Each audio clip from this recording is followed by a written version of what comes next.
Muitas vezes nos equivocamos em compreender ou entender como a fé realmente deve agir na vida de quem realmente crê em Jesus. Nós muitas vezes pensamos que a fé deve mudar a nossa percepção a respeito das nossas lutas, dos nossos problemas.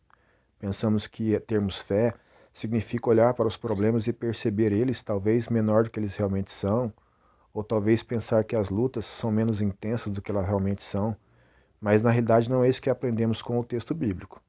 Nós podemos observar, por exemplo, no Evangelho de Marcos, capítulo 4, quando Jesus estava ali com os seus discípulos no barco, então a Bíblia diz que se levantou uma grande tempestade. A Bíblia também diz que Jesus estava ali deitado com a cabeça no travesseiro. E os discípulos então se desesperaram e acordaram o mestre. E questionaram de certa forma se ele não estava percebendo, não estava preocupado com a tempestade que se levantava contra o barco. Então Jesus se levanta, repreende o vento e a tempestade se acalma.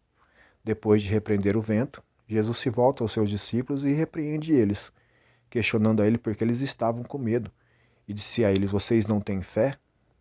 Então, quando os discípulos observaram que Jesus acalmou a tempestade, eles mesmos questionaram entre si e indagaram: "Quem é este homem que tem poder até mesmo sobre o vento e o mar?" Na realidade, a fé que Jesus questionava se eles tinham ou não era exatamente isso. E eles entenderam depois.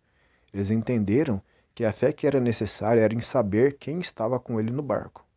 Ao entendermos quem é Jesus e quem está conosco nos momentos de adversidades, quem está conosco nos momentos das nossas lutas, nós vamos entender que nós vamos vencer sim, não porque o problema é menor ou a luta é menos intensa, mas é porque aquele que está conosco é fiel. E essa fidelidade é que vai fazer com que prossigamos e tenhamos confiança e fé que vamos vencer, porque sabemos que aquele que está conosco tem poder sobre os ventos, sobre os mares e sobre tudo aquilo que existe, porque ele criou e governa todo o universo. E nada foge aos seus cuidados, nada é mais poderoso do que o Senhor e Criador de todo o universo.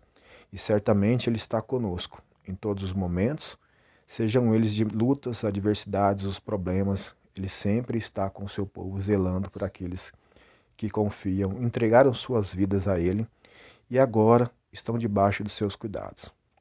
Isso é a fé agindo nas nossas vidas, fazendo com que a gente possa entender quem é o Deus a quem servimos.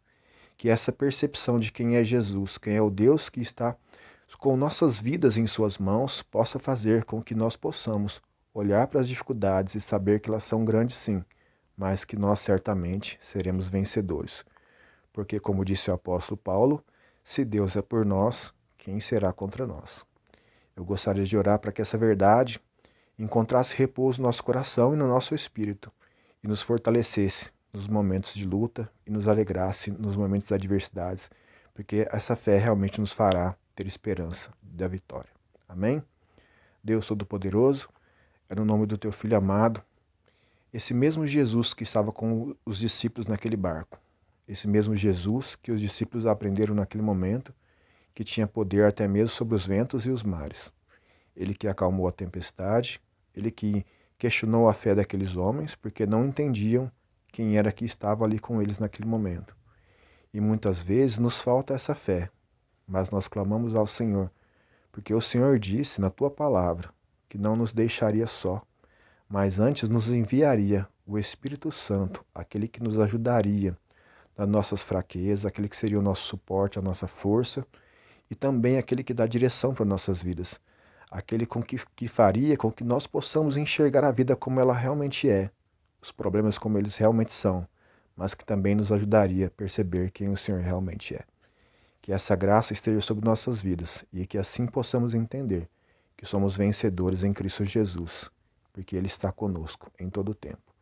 Que esse favor seja manifesto em nossas vidas através do seu amor que foi demonstrado por nós na cruz do Calvário. Se você foi abençoado por essa mensagem, compartilhe ela com as pessoas que você ama, para que todos nós possamos estar convictos de que o Senhor está conosco e que Ele tem todo o poder e Ele é fiel. Amém? Deus abençoe.